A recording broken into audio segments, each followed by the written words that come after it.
Plus belle la vie propose actuellement une guerre ouverte entre Thomas et Roland Marcy.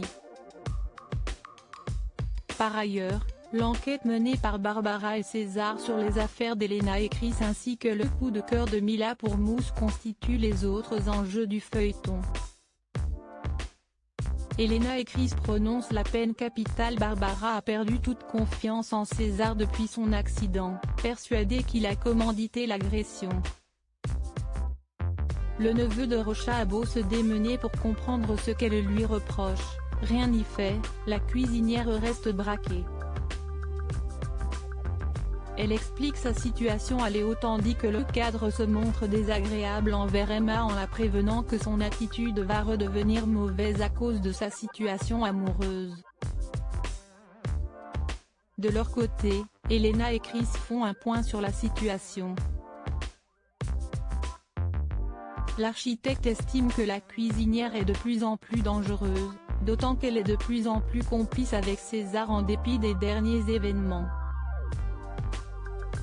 Ainsi, elle fait savoir à son mari que Barbara doit être éliminée. Une deuxième chance pour Mousse et Mila. Quant à Mousse, il se prépare à un déjeuner romantique avec Mila mais les choses ne se passent pas comme prévu.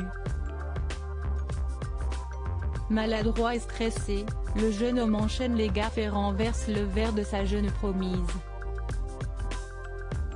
Mila ressort déçue du déjeuner et fait un brief avec Allison qui lui conseille d'oublier cette histoire.